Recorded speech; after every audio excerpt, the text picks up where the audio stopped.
Eu quero convidar você para abrir a Bíblia comigo em Amós capítulo 7. Amós capítulo 7. Amós capítulo 7, versículos de 1 a 17. Isto me fez ver o Senhor Deus. Eis que ele formava gafanhotos ao surgir o rebento da erva serôdia. E era a erva serôdia depois de findas as ceifas do rei. Tendo eles comido de toda a erva da terra, disse eu: Senhor Deus, perdoa, rogo-te, como subsistirá Jacó, pois ele é pequeno. Então o Senhor se arrependeu disso. Não acontecerá, disse o Senhor. E isso me mostrou o Senhor Deus. Eis que o Senhor Deus chamou o fogo para exercer a sua justiça. Este consumiu o grande abismo e devorava a herança do Senhor. Então disse eu: Senhor Deus, cessa agora, como subsistirá Jacó, pois ele é pequeno. E o Senhor se arrependeu disso. Também não acontecerá, disse o Senhor Deus. Mostrou-me também isto. Eis que o Senhor estava sobre um muro levantado a prumo e tinha um prumo na mão. O Senhor me disse: que vês tu, Amós? Respondi: um prumo. Então me disse o Senhor: eis que eu porei o prumo no meio do meu povo de Israel, e jamais passarei por ele. Mas os altos de Isaque serão assolados, e destruídos os santuários de Israel. E levantar-me-ei com a espada contra a casa de Jeroboão. Então Amazias, o sacerdote de Betel, mandou dizer a Jeroboão, rei de Israel: Amós tem conspirado contra ti no meio da casa de Israel. A terra não pode sofrer todas as suas palavras. Porque assim diz Amós: Jeroboão morrerá à espada, e Israel certamente será levado cativo para fora da sua terra. Então Amazias disse a Amós: vai-te, ó vidente, foge para a terra de Judá, e ali come o teu pão, e ali profetiza. Mas em Betel, daqui por diante, já não profetizarás, porque é o santuário do rei e o templo do reino. Respondeu Amós e disse a Amazias: eu não sou profeta, nem discípulo de profeta, mas boieiro e colhedor de sicômoros. Mas o Senhor me tirou de após o gado, e o Senhor me disse: vai e profetiza ao meu povo de Israel. Ora, pois, ouve a palavra do Senhor. Tu dizes: não profetizarás contra Israel, nem falarás contra a casa de Isaque. Portanto, assim diz o Senhor: tua mulher se prostituirá na cidade, e teus filhos e tuas filhas cairão à espada, e a tua terra será repartida a cordel, e tu morrerás na terra imunda, e Israel certamente será levado cativo para fora da sua terra. Até aqui. Eu quero meditar sobre o tema: a luta do profeta com Deus e com os homens. Se você perceber, nós entramos agora na terceira e última parte deste livro. O livro de Amós pode ser dividido em três partes bem distintas. A primeira parte seria o oráculo de Deus às nações vizinhas a Israel. Deus denunciando os pecados daquelas nações. A segunda parte do livro seria as profecias ameaçadoras contra o próprio Israel, os capítulos 3 a 6. E agora, nesses capítulos 7 a 9, você vai ver aqui 5 visões que vão mostrar em figuras claras o juízo de Deus que se aproxima e que se avizinha de Israel, consumando no seu desterro, no seu exílio e na sua decadência como nação constituída. Se você perceber, estas visões, elas são bem distintas, porque nas duas primeiras visões, a visão dos gafanhotos e do fogo, você vai perceber que o profeta intercede e Deus suspende o castigo. Mas a partir da terceira visão, não há mais intercessão, não há mais oração. O castigo não pode ser mais suspenso. Chegar a hora de Deus exercer o seu juízo, a sua justiça contra a nação rebelde, contra a nação apóstata. De tal maneira que estas primeiras visões são como que prelúdios destas últimas que vão desembocar no juízo final contra a nação de Israel. Você vai perceber claramente nesse capítulo 7 que Amós nos é apresentado aqui como intercessor e como pregador, como aquele que ora e como aquele que prega, como aquele que fala a Deus e como aquele que fala aos homens, como aquele que se coloca na brecha em favor do povo e como aquele que traz a mensagem do juízo de Deus ao povo. Então, vamos olhar o primeiro ponto, que é a luta do profeta com Deus, versículos de 1 a 9. Eu fico encantado com essa figura do capítulo 7 por esse particular. Porque antes de Amós, aqui nesse contexto, levantar-se como pregador, ele se levanta como intercessor. Antes de se levantar diante dos homens, ele se prostra diante de Deus. Ele prevalece em público diante dos homens, porque primeiro ele prevalece particularmente diante de Deus. Antes de ele falar de Deus para os homens, ele fala dos homens para Deus. Antes de ser um pregador, ele é um intercessor. Na verdade, Amós está revelando para nós um dos grandes princípios da vida cristã. Que não há pregação de poder sem oração intercessória. Primeiro o pregador se levanta como reparador de brechas, depois ele leva a palavra de Deus para a nação.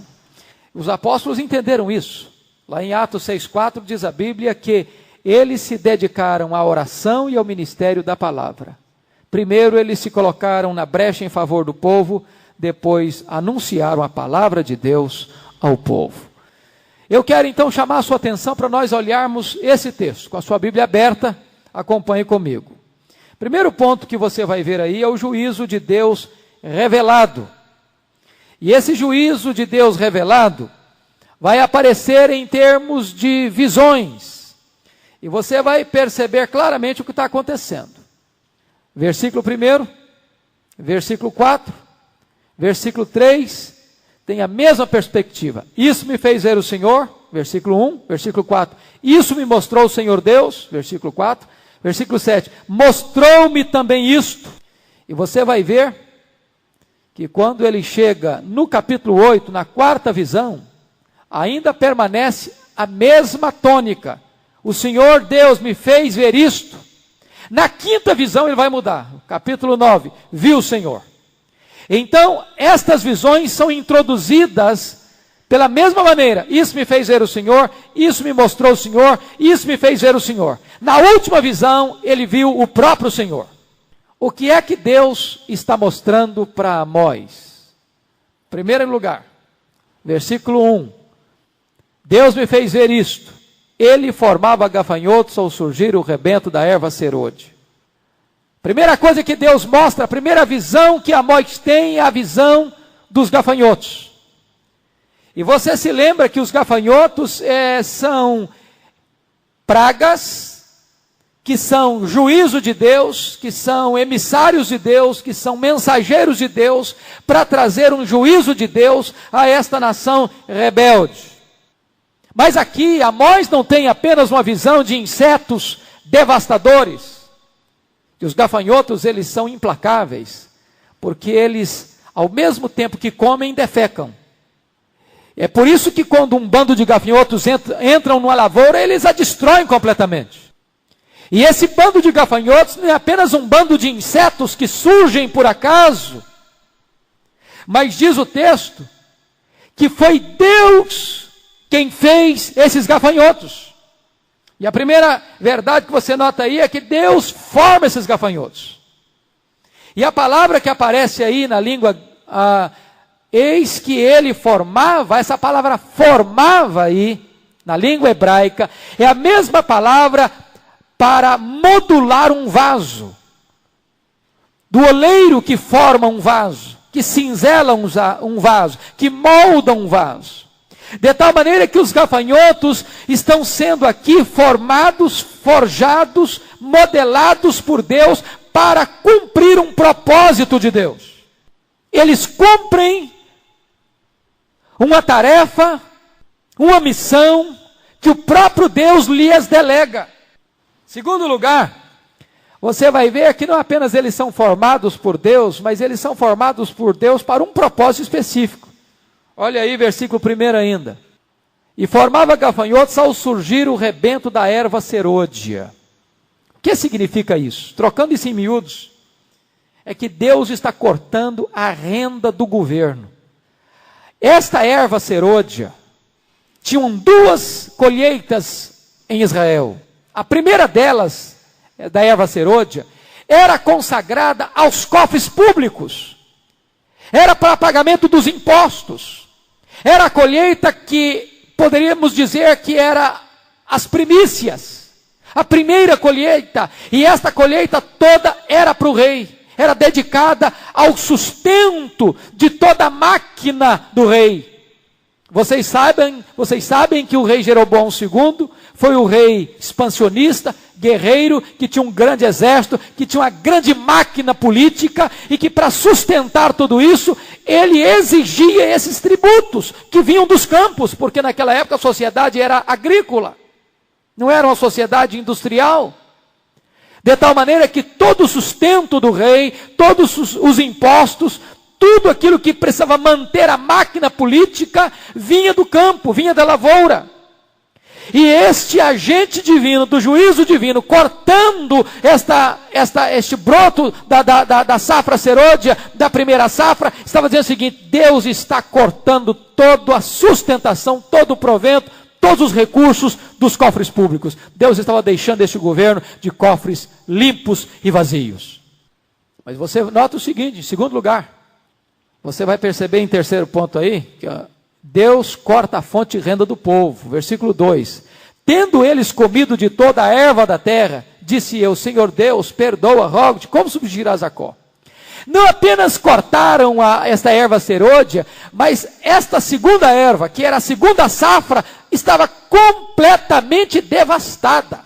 Ora, numa sociedade agrícola, se corta toda a erva, se destrói toda a plantação, se elimina toda a colheita, há absolutamente o prevalecimento da fome, da decadência, da bancarrota, da falência econômica. E Deus está aqui cortando a fonte de renda do povo, devastando a colheita, cortando completamente a possibilidade de vir fruto, e o Senhor está exercendo, através de insetos, de elementos da natureza, o seu juízo sobre a vida econômica daquela nação que havia se desviado de Deus. Esse era o primeiro juízo. Vem a segunda visão, olha aí comigo o versículo 4. Isso me mostrou o Senhor Deus, eis que o Senhor Deus chamou o fogo para exercer a sua justiça. Este consumiu o grande abismo e devorava a herança do Senhor. Este é o segundo elemento do juízo divino. O fogo é um elemento de juízo. É só você ler lá no primeiro capítulo, nos versículos 4, 7, 10, 14 e capítulo 2, versos 2 e 5, que há um estribilho lá: meterei fogo, meterei fogo, meterei fogo, meterei fogo. Deus está mandando fogo do seu juízo a todas as nações. O fogo aqui tem como que capacidade de ouvir a voz de Deus. Porque o verso 4 diz: isso mostrou o Senhor, eis que o Senhor Deus chamou o fogo. Como se o fogo tivesse ouvidos, como se o fogo tivesse entendimento, como se o fogo tivesse percepção para discernir a voz de Deus. E o profeta está aqui, de certa forma, trazendo uma condenação muito grande para a nação, porque Deus chamou a nação, Deus mandou profetas à nação, Deus convocou a nação para o arrependimento, para acertar a vida com ele, e a nação não ouviu os profetas, e a nação não ouviu Deus. Agora Deus chama o fogo, e o fogo obedece a Deus. Aliás, se você ler na Bíblia atentamente, o universo inteiro escuta a voz de Deus. Deus chama as estrelas pelo nome, e elas perfilam para atender a voz de Deus. Deus chama os animais, E os animais escutam a voz de Deus.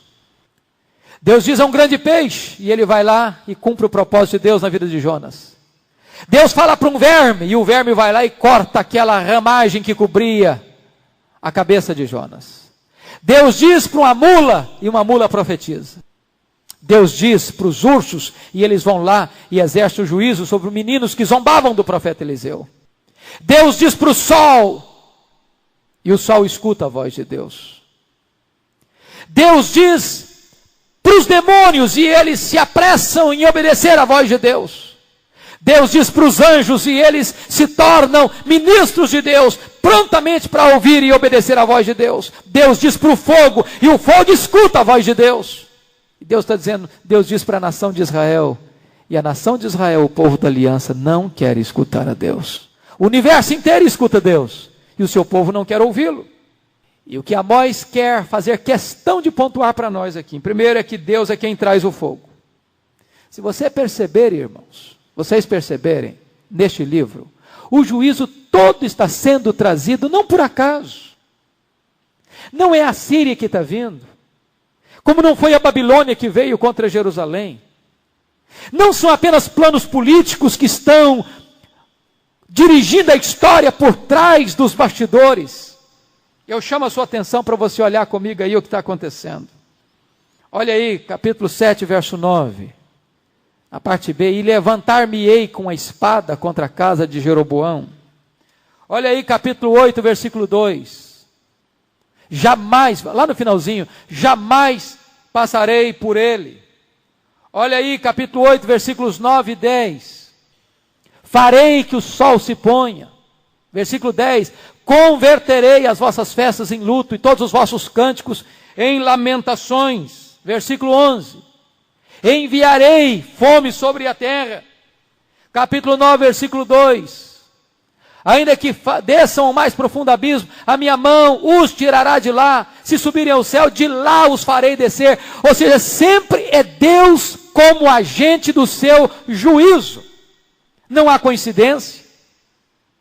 Não há aqui casualidade. Não há apenas o braço humano tentando conduzir os destinos da história. É a mão de Deus sempre exercendo o seu juízo. Segundo lugar, você percebe aqui que o fogo está aqui exercendo um juízo de Deus. Chamou o fogo, versículo 4, para exercer a sua justiça. De que maneira este fogo viria trazer essa justiça? Se você ler o contexto bíblico desse tempo de Amós, esse fogo aqui traria seca. É só você ler o capítulo 2, capítulo 1 de Joel, versículo 19 e 20, que ainda o contexto aqui é no contexto da agricultura. Deus enviaria uma seca tal, que o sol traria um calor tal, que devastaria a plantação, que faria secar a erva no campo, que traria um prejuízo total e absoluto na agricultura. E a palavra do profeta é uma palavra tão intensa, que ele chega a dizer no verso 4, que consumiu o grande abismo, e a ideia aqui é de consumir os reservatórios de água do subsolo, fazer secar as fontes, de tal maneira que não há possibilidade deste fogo ser apagado.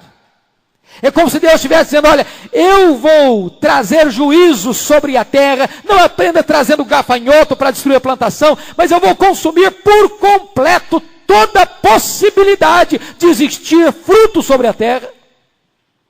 Deus está trazendo o fogo para exercer o seu juízo. Em terceiro lugar, você nota aí, no versículo 4, no finalzinho, que essa destruição é total. E devorava a herança do Senhor. É uma destruição completa, total e absoluta. E agora, versículos 7 a 9, vamos à terceira visão. Mostrou-me também isto. E agora é a visão do prumo. E você vai perceber um fato interessante. Qualquer pessoa que lembra de uma casa sendo construída, todo marceneiro, todo construtor, melhor dizendo, usa o prumo, né?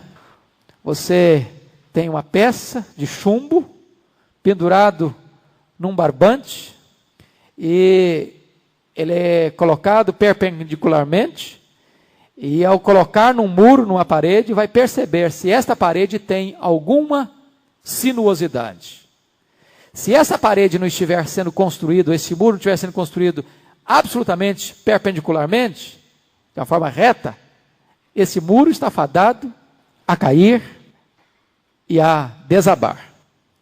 A Bíblia diz que este muro tinha sido construído a prumo e estava agora sendo submetido ao prumo. E este muro é a própria nação de Israel. Se ele tinha sido construído a prumo, significa que ele tinha elementos para manter-se de pé, que ele tinha sido erguido corretamente. Mas agora este muro está sendo submetido à análise, à investigação do próprio Deus. A nação está passando por uma averiguação do próprio Deus. Que prumo é esse? É a lei de Deus. É o relacionamento com Deus. Esta nação está sendo submetida a uma análise. E aqui eu quero chamar a sua atenção para algumas lições. Primeiro, Deus está esquadrinhando o seu povo. Deus está colocando prumo no seu povo. Deus não é bonachão. Deus não é permissivo. Deus não abençoa o seu povo de qualquer jeito, de qualquer maneira, em quaisquer circunstâncias. Deus é o Deus que está no meio do seu povo, como você lê no livro de Apocalipse, nas cartas. Em cada igreja, Deus está no meio dela, para sondar, para investigar, para corrigir, para exortar, para trazer uma palavra de solução. Deus está no meio do seu povo, e Ele também sonda o seu povo. Ele ainda coloca o seu povo na balança, para ver se não é encontrado em falta. Segunda coisa, Deus reprova o seu povo. Olha aí, versículo 8, a parte B. O Senhor me disse, que vês tu, Amós? Respondi, um prumo. Então me disse o Senhor, eis que eu porei o prumo no meio do meu povo de Israel, e jamais passarei por ele. Essa expressão, jamais passarei por ele, significa, jamais o perdoarei. Note você que nas duas primeiras visões, dos gafanhotos e do fogo, o profeta ora, o profeta intercede, e Deus suspende o castigo. Agora o profeta não ora mais, e Deus não suspende o castigo mais. Nós não sabemos por que Amós não continua orando. Possivelmente, Deus tenha dito para ele, não adianta orar mais. Chega. Chegou a hora do acerto de conta. Chegou a hora da prestação de conta. Chegou a hora de se exercer o juízo. Terceira coisa que você vai perceber aí no versículo 9, é que Deus não apenas reprova o seu povo, mas Deus vai destruir os pontos nevrálgicos onde o pecado foi promovido. Olha o verso 9. Mas os atos de Isaac serão assolados, e destruídos os santuários de Israel, e levantar-me-ei com a espada contra a casa de Jeroboão. Note 3 coisas que Deus vai destruir. Primeiro, os altos de Isaac. O que são os altos de Isaac? Você se lembra que quando Jeroboão I assumiu o governo do Reino do Norte, ele toma uma medida política, estratégica. Qual era a grande medida política de Jeroboão? Transformar a religião num instrumento de atender a interesses políticos. Ele não queria que os seus súditos fossem a Jerusalém. Então ele criou um sistema religioso no Reino do Norte, concorrente ao culto de Jerusalém, profanou o culto a Deus, instituiu novos templos, instituiu novas liturgias, instituiu novas doutrinas, instituiu novos rituais, e agora esses lugares altos eram lugares onde o povo adorava ídolos. Muitas vezes adotando o culto cananita, onde nestes rituais havia inclusive prostituição, em culto a Baal. E Deus estava irado com essas circunstâncias, e eu vou destruir esses altos. Lugares de idolatria, lugares de promiscuidade, lugares de profanação. Mas o que mais que Deus vai destruir? Deus vai destruir também os santuários de Israel. O que seriam esses santuários de Israel? Santuário de Dan, lá no extremo norte. Santuário de Berseba, lá no extremo sul. E santuários de Betel, que era o santuário central, como se fosse a grande catedral religiosa do Reino do Norte, onde tinha um bezerro de ouro, onde o povo adorava esse bezerro de ouro, que era a sede da idolatria. E Deus diz: eu vou destruir. E mais, Deus diz que vai destruir também a casa de Jeroboão. Trocando em miúdos, o que é que Deus está falando que vai destruir? Deus vai destruir a religião e o poder político. O poder religioso e o poder político. Tanto um quanto o outro tinham perdido o rumo da sua missão. Tanto a religião tinha se corrompido, como o poder político tinha também se corrompido. E o juízo de Deus vem a religião e vem a política. O juízo de Deus vem contra uma religião apóstata e vem contra um rei que se serve da religião para manter os seus interesses políticos. E agora vem um ponto muito importante que eu quero enfatizar, que é a intercessão do profeta. Note comigo aí, por favor, a intercessão do profeta. Os versículos que você pode perceber aí, por favor.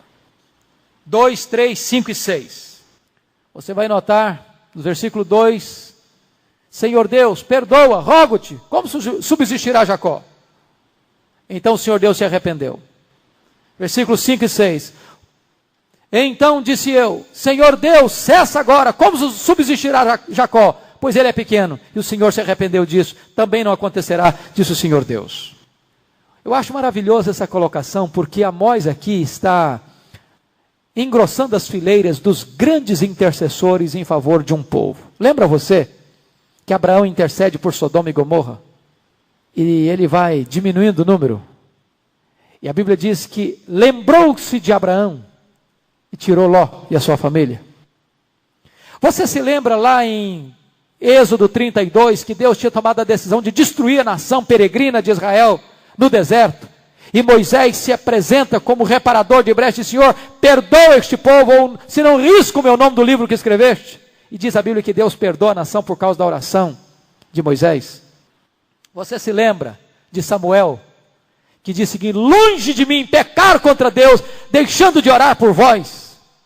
E Deus poupa a nação por causa da intercessão de Samuel.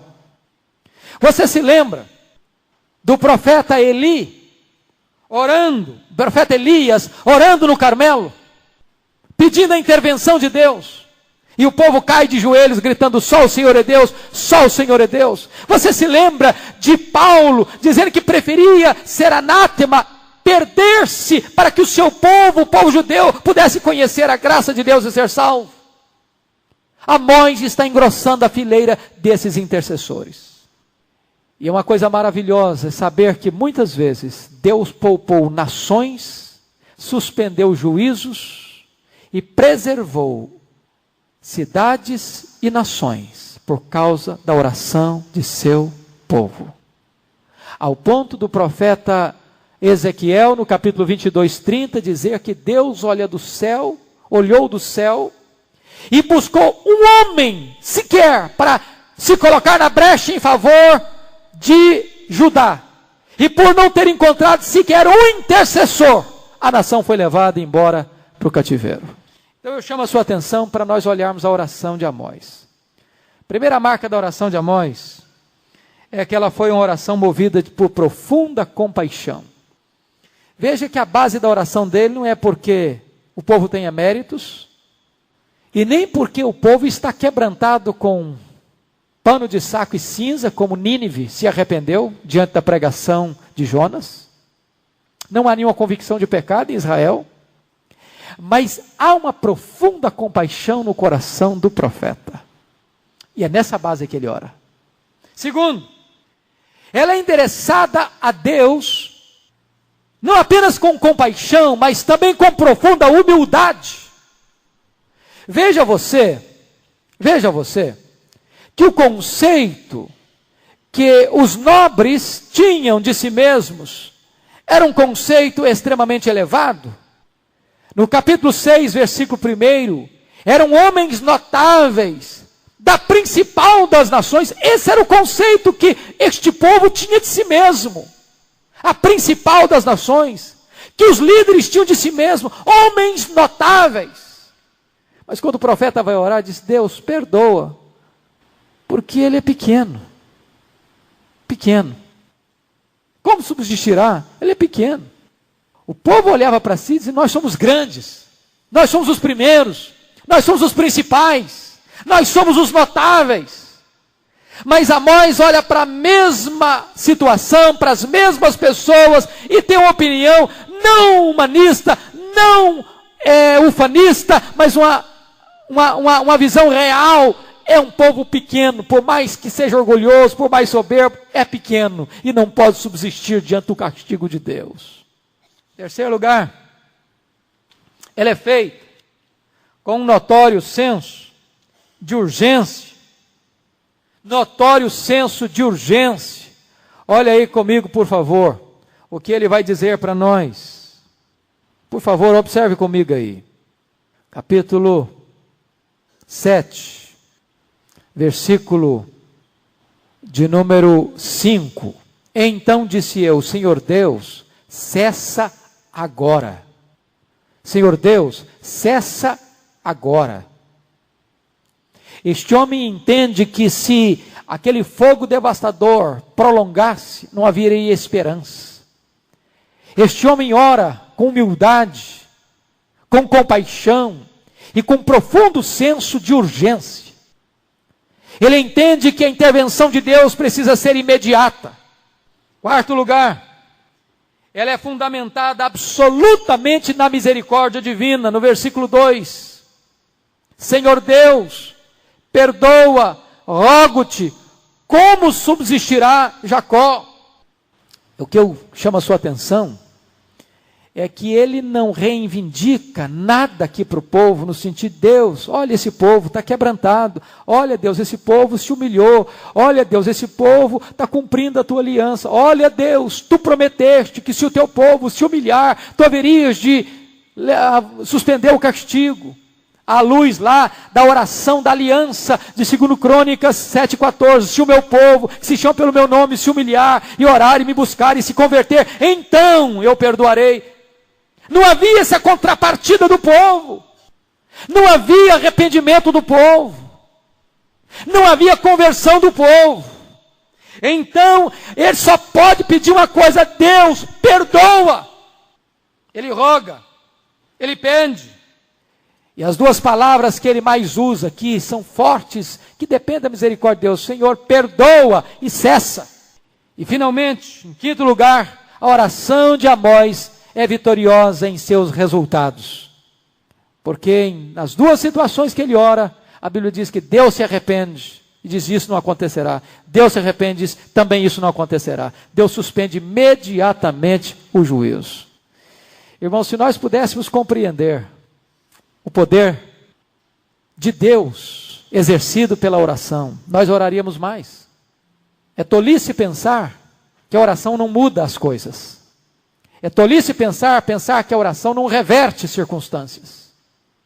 É tolice pensar que a oração não muda o rumo dos acontecimentos. Se você perceber, esta expressão que vai aparecer aí no texto, ela é magnífica, porque agora nós vamos tratar do ponto fundamental aqui, nos versículos 3 e 6, que diz: e Deus se arrependeu, e Deus se arrependeu. Como é que você vai entender o arrependimento de Deus? Como fruto da oração intercessória do profeta. Para nós é difícil entender isso. E certamente Deus não se arrepende como o homem. Porque quando você e eu nos arrependemos, é porque nós nos equivocamos. Porque nós cometemos um erro. Porque nós tínhamos uma ideia de algo e esta ideia estava equivocada. E depois que nós tivemos uma visão clara da situação, então nós nos arrependemos. Mas Deus não tem do que se arrepender. Deus é luz, não há nele treva nenhuma. Não há variação em Deus. Deus não se equivoca. Deus não tem erro de juízo. Deus não tem erro de conhecimento. Deus não tem erro de valores. Deus não comete gafes. Deus não se surpreende com nada. Deus não faz uma previsão e depois se frustra com a previsão que ele fez. Então o que é que a Bíblia quer dizer que Deus se arrependeu? O que é que a Bíblia quer dizer por isso? Certamente esta palavra Deus se arrependeu é uma figura de linguagem. É aquilo que nós chamamos de antropopatia. Ou seja, é atribuir a Deus um sentimento humano. Na verdade, o que está acontecendo? A relação de Deus conosco é uma relação bilateral. Deus ordena o juízo. Se houver arrependimento, Deus suspende o juízo. Se houver intercessão, Deus suspende o juízo. Essa mudança de ação divina, por causa da ação humana, a Bíblia diz que é arrependimento. Notem vocês, que esta mudança da ação divina pode acontecer porque o povo se arrepende, ou porque há algum intercessor. Quantas vezes, meus irmãos, Deus deixa de pesar a sua mão sobre um ímpio, porque você intercede por ele? Quantas vezes um membro da sua família que não tem o temor de Deus é abençoado, no sentido de Deus reter o juízo ou retardar o juízo, porque você ora por ele? E esta suspensão do juízo, porque houve quebrantamento ou houve intercessão, a Bíblia atribui essa expressão de Deus se arrependeu. Deixa eu dizer uma coisa muito importante aqui. Nós temos dificuldade de entender isso. Deus se ira contra o pecado, sempre, sempre. A ira de Deus não é como a nossa. Deus está sempre irado, diz o livro de Salmos. E Deus ama sempre, diz João 3,16. Deus é amor, diz 1 de João 4,8.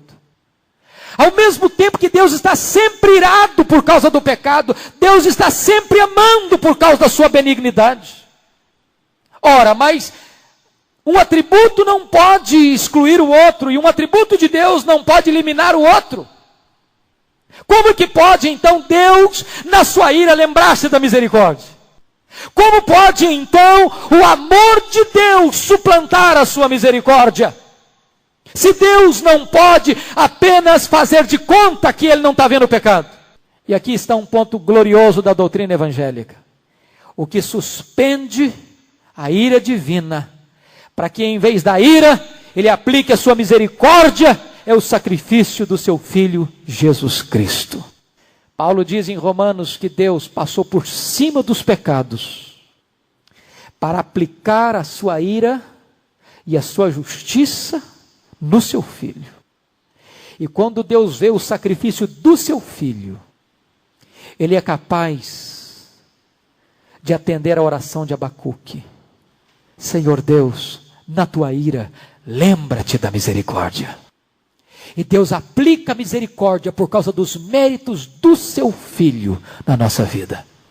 Você vai perceber que neste caso aqui, em primeiro lugar, o arrependimento de Deus é a suspensão do juízo.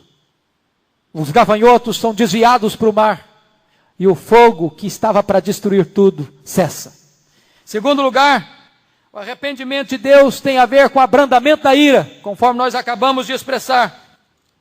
E agora, irmãos, eu quero abordar o segundo ponto, que é a luta do profeta com os homens. Até aqui, o profeta está lutando com Deus. Agora nós vamos ver dos versos 10 a 17, como o profeta luta com os homens. Sempre que você vê alguém fiel a Deus, fazendo a obra de Deus, do jeito de Deus, no tempo de Deus, no lugar de Deus, você vai encontrar oposição e perseguição. Todo aquele que quiser viver piedosamente em Cristo será perseguido. E Amós aqui é provado de 3 maneiras. A primeira maneira é que Amazias deturpa as suas palavras, nos versos 10 e 11. A segunda maneira é que Amazias tenta Amós, no versículo 12. Essa palavra do verso 12 aqui para ele, na verdade, é uma proposta sedutora e tentadora. E a terceira forma é de uma confrontação com as autoridades no versículo 13. Então eu gostaria de sintetizar esses versos 10 a 17 com 3 mensagens. Em primeiro lugar, uma mensagem de Amazias ao rei, versículos 10 e 11. Você vê que Amazias é o capelão da catedral religiosa do Reino do Norte, em Betel. O próprio Amazias diz que lá é o templo do rei e o santuário do reino. E quando ele percebe que Amós está pregando uma mensagem contundente de juízo divino sobre a nação, inclusive dizendo que o próprio rei, o grande monarca, vai ser morto, e que o povo vai ser levado cativo, o capelão, o sacerdote, manda uma carta para o rei, dizendo: olha, rei, nós estamos com um problema. Tem um vidente aqui, que está pregando alguma coisa que a nação não pode suportar. E manda esta mensagem para o rei Jeroboão. E nesta mensagem, eu quero destacar algumas coisas. Primeiro, Amazias faz uma avaliação mentirosa acerca do profeta Amós. Olha o versículo 10. Amós tem conspirado contra ti no meio da casa de Israel. Ele passa uma ideia de que Amós é um opositor político, por ter vindo do reino do sul, porque ele era de Tecoa, região de Judá. A ideia que ele passa para o rei é que Amós está fazendo motins, que ele está levantando uma revolução, que ele está provocando instabilidade política, que ele tem interesses de criar instabilidade para o rei, que na verdade ele é um baderneiro, que ele é um homem que está prejudicando a ordem. E desta maneira ele passa uma ideia equivocada acerca da pessoa de Amós, da mensagem de Amós e do propósito de Amós. Amós não era um amotinador, não era um conspirador. Amós não era um perturbador político. Amós não tinha falta de amor no seu coração pela nação. E ele está, desta maneira, rejeitando a mensagem de Deus e o homem de Deus, ao falar essas palavras para o rei Jeroboão. E se você perceber, jeitosamente, Amazias omite ao rei uma coisa muito importante. Primeiro, omite ao rei a compaixão deste homem. Omite ao rei a intercessão deste homem. E omite ao rei a proposta de solução do problema. Quando lá no capítulo 4 e no capítulo 5 ele diz: buscai-me e vivei. Então o profeta não está apenas apontando o juízo. Primeiro o profeta aponta a saída, aponta a solução. Se o povo se voltar para Deus, Deus vai suspender o juízo, Deus vai suspender o castigo, não vai haver desterro, não vai haver cativeiro. Ele só fala parte e de maneira tendenciosa. Ele é mentiroso na sua avaliação. Segundo lugar, ele chega a uma conclusão equivocada. Olha o versículo 11. Porque assim diz Amós: Jeroboão morrerá à espada, e Israel certamente será levado para fora de sua terra em cativeiro. Na verdade, o que está acontecendo aqui? Ele viu a ameaça de cativeiro como uma conspiração política e não como um alerta divino. Ele deixou de entender que a palavra de Amós era a palavra de Deus e não a palavra de um conspirador político. Esse é um fato interessante, irmãos. Via de regra, os profetas de Deus tiveram que enfrentar lutas com os políticos. Foi assim com Elias, que teve que chamar Acabe de perturbador de Israel. Foi assim com Jeremias, que teve que ser preso, jogado num calabouço, porque anunciava o juízo de Deus a Jerusalém. Foi assim com Jesus Cristo, quando os sacerdotes e a nação, lá no pretório de Pilatos, diziam o seguinte: se você soltar este homem, você é inimigo de César. Sempre que um profeta de Deus anuncia a palavra de Deus, ele é visto como persona não grata na nação.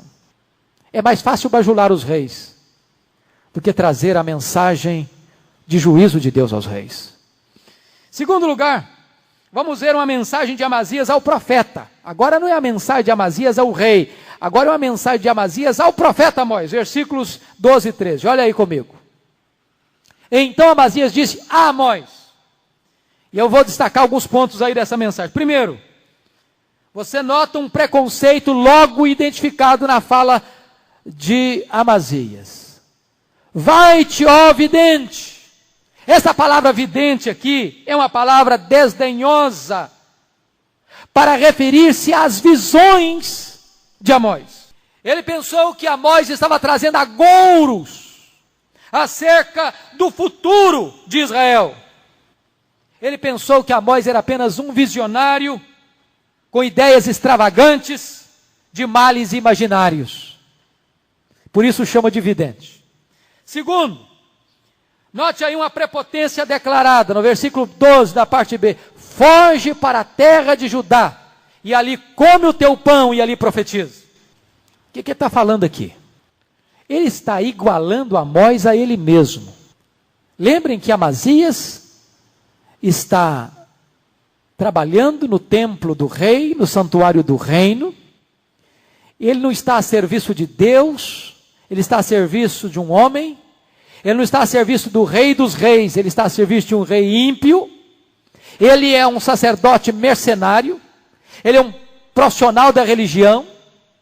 Ele está ali não para agradar a Deus, mas para agradar os interesses de um reino político. E ele pensa que Amós é do mesmo jaez, da mesma cepa, da mesma característica, da mesma marca que ele tem, que ele é. Por isso, ele recomenda a Amós: foge, vá lá para a sua terra, coma o seu pão. Você está trabalhando por dinheiro, você é um mercenário como eu, então vá trabalhar na sua terra, vai comer o seu pão lá, sem nenhum transtorno. Você perceber esta ideia dele aqui, no versículo 12, foge para a terra de Judá, e ali come o teu pão, e ali profetiza. Está aqui uma série de situações tentadoras. Por exemplo, ele é tentado em agir em amor próprio. Foge. Se você não fugir, a coisa não vai ficar boa para o seu lado. Você é profeta? Pense no seu bem-estar e não na sua mensagem. Para que você vai pregar num lugar que você vai enfrentar oposição? Segundo lugar, ele é tentado a buscar o sucesso para o seu próprio bem. Vai-te, foge para a terra de Judá. Se você perceber, ele está dizendo o seguinte: lá em Judá, que era oposto de Israel, estava em rivalidade, você vai ter um auditório cativo, falar mal de Israel. Lá em Judá, as pessoas vão aplaudir você. Você vai ser popular. Lá você vai encontrar ouvidos abertos.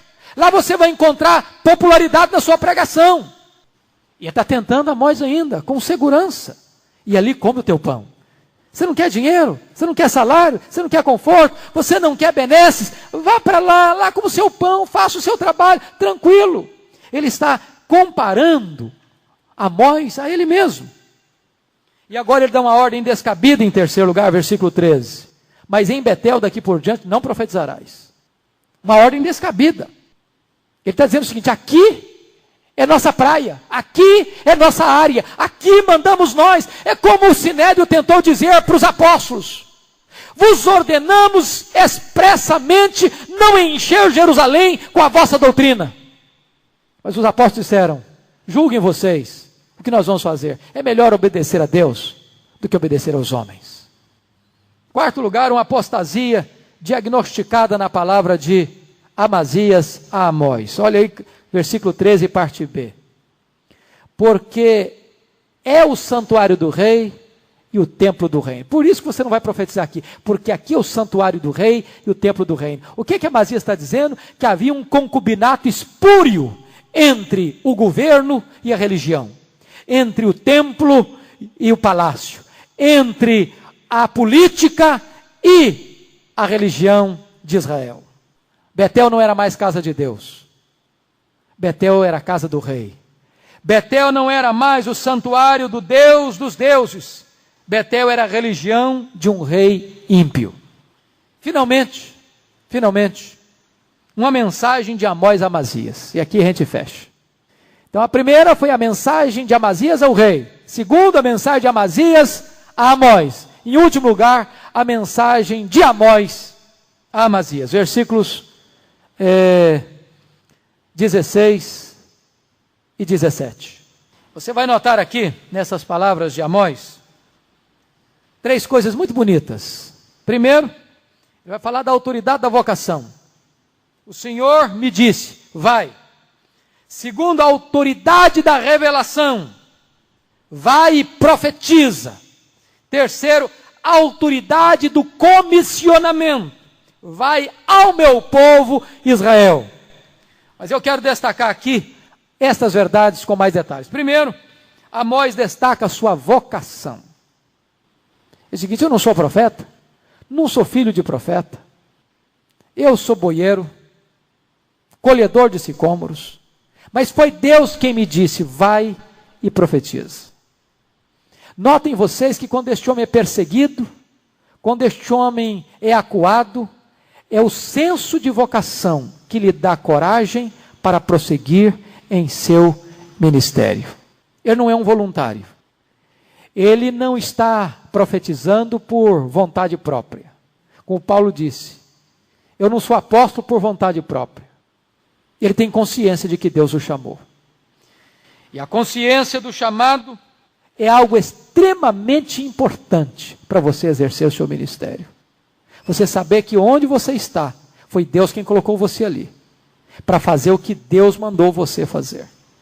Segundo lugar, Amós acentua o alvo da sua profecia. Versículo 15, olha o que ele disse. Vai e profetiza ao meu povo Israel. Deus não apenas disse vai, Deus deu o campo para ele. Deus mostrou aonde eu devia profetizar. Não era em Tecoa, não era em Judá, não era em Jerusalém, era no centro nevrálgico da apostasia, no reino de Israel, em Betel, em Samaria, em Berseba, em Dan, em todo o território do norte. Terceiro lugar, Amós revela que quem teme a Deus não tem medo dos homens. Ora, pois, ouve a palavra do Senhor. Tu dizes, não profetizarás contra Israel, nem falarás contra a casa de Isaac. Portanto, assim diz o Senhor. Em vez dele fugir, em vez dele correr, em vez dele lutar para poupar a sua vida, ele, mais do que nunca, abre a sua boca e fala em nome de Deus. Ele poderia dizer como Neemias, homem como eu fugiria? Você está mandando fugir? Você está mandando correr? Você está mandando ir para outro lugar? Pois homem como eu não foge. Um homem chamado por Deus, que tem uma palavra de Deus, que tem um comissionamento de Deus, não se acovarda. Você pode olhar para João Batista. Preferiu ser degolado do que silenciar a sua voz. Você pode olhar para José do Egito. Preferiu ir livre para a cadeia do que viver livre na prisão do pecado. Você pode olhar que um homem de Deus, que tem um chamado de Deus, que tem um comissionamento de Deus, não pode ter medo dos homens. Aliás, esse é um ponto interessante. Sempre haverá, dentro da própria religião, aqueles que tentarão calar a voz daqueles que falam em nome de Deus. Se você perceber, Lutero teve oposição dos sacerdotes romanos, que quiseram calar a sua voz. Se você perceber, os sacerdotes anglicanos tentaram calar a voz de John Wesley, quando ele se levantou para pregar. E os templos anglicanos foram fechados para Wesley. E foi por isso que surgiu o metodismo no mundo. Porque a igreja anglicana fechou a porta para um profeta de Deus, John Wesley. Se você perceber, foram os metodistas que fecharam a porta para William Booth. E por isso o exército da salvação surgiu fora da igreja metodista. Porque os próprios obreiros metodistas fecharam a porta para ele. E a história continua. E muitas vezes, homens que Deus levanta, encontram as portas da denominação fechadas. E então eles vão abrir esse trabalho fora da igreja. Porque aqueles a quem Deus chama e comissiona, não podem calar a sua própria voz. Finalmente, Amós, em vez de fugir, reafirma o juízo de Deus contra a nação, contra a liderança e contra a nação. Olha aí versículo 17. Portanto, assim diz o Senhor, tua mulher se prostituirá na cidade. Olha que quando o Amazias tentou afastar o profeta e a profecia, esta profecia chegou mais perto e agora o atinge pessoalmente. tua mulher se prostituirá na cidade, teus filhos e tuas filhas cairão à espada, e a tua terra será repartida a cordel, e tu morrerás em terra imunda, e Israel certamente será levado cativo para fora da sua terra. O que aconteceu, certamente, que com a invasão assíria, as mulheres muitas vezes eram forçadas, os filhos e as filhas eram passados à espada, outros eram levados cativos, a terra repartida a cordel e distribuída para povos estrangeiros, e vocês sabem disso, que a Síria tomou Samaria, tomou o reino do norte, matou muitos à espada, escravizou outros mais, levou essas pessoas cativas. O restante que sobrou, trouxeram outros povos conquistados e os misturou na sua própria terra, para que não houvesse a pureza racial, miscigenou o povo, formando ali o povo samaritano, um povo que passa a se tornar inimigo do povo de Deus. E aqui eu quero concluir alertando o seguinte, que é muito arriscado, ainda hoje, como sempre foi, alguém ouvir a voz de Deus e não atender a voz de Deus. É muito arriscado alguém que experimentou um livramento de Deus, por intercessão de alguém, e não viu o castigo chegar, e continuar no pecado. Porque chega uma hora que Deus diz assim, basta. Que chega uma hora em que Deus diz, chega. Chega uma hora em que Deus diz, como está lá em 1 de João 5,16, não adianta orar mais. Esse texto está alertando a você e a mim, que quanto mais você tenta silenciar a voz de Deus, mais esta voz de Deus é proclamada com toda a veemência. Amazias possuía um cargo elevado, Amazias possuía riqueza, autoridade, mas ele não possuía a palavra de Deus. Amós era um homem simples, cuidava de rebanhos, um agricultor, que não vinha de uma família importante, que não tinha dinheiro, mas ele tinha a palavra de Deus. Amazias pereceu, mas a voz de Amós continua rugindo até hoje. Que nós possamos aprender essa lição, que possamos valorizar essa lição, que possamos aplicar essa lição na nossa própria vida. Um profeta de Deus é alguém que luta com Deus e luta com os homens. Que Deus nos ajude a sermos intercessores e a sermos pregadores da palavra do Deus vivo. Amém. Nós vamos orar ao Senhor. E eu gostaria de convidar você para ficar em pé. Nós vamos buscar ao Senhor Deus em oração. Pai querido, nós acabamos de ler e de estudar este texto tão solene da Escritura. Fato ocorrido há mais de 2.700 anos. Mas história, fatos, visões, revelações, que diagnosticam ainda hoje o que acontece na igreja, na política, na sociedade. Os tempos mudaram, mas os problemas são os mesmos. Os tempos são outros, mas o coração do homem é o mesmo. Os tempos mudaram, mas a tua palavra é a mesma. E nesta noite, Pai, nós te pedimos discernimento, compreensão, para entendermos o tempo em que vivemos, para discernirmos a tua própria voz, a tua própria palavra, para que esta palavra não caia em ouvidos incircuncisos, em ouvidos moucos, em ouvidos fechados, endurecidos pelo pecado. Tem misericórdia de nós, tem misericórdia da nação, tem misericórdia da igreja.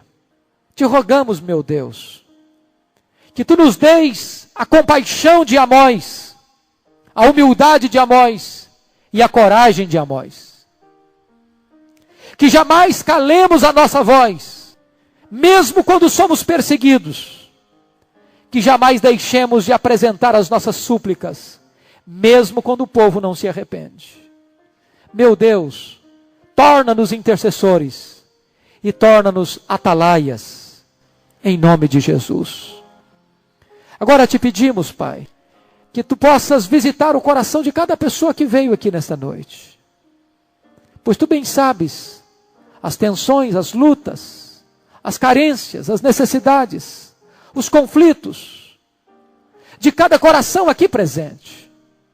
E o que nós te pedimos, meu Deus, é que tu apliques a tua palavra no nosso coração, para que tenhamos plena consciência de que os privilégios espirituais que temos em Cristo Jesus não são uma licença para vivermos relaxadamente.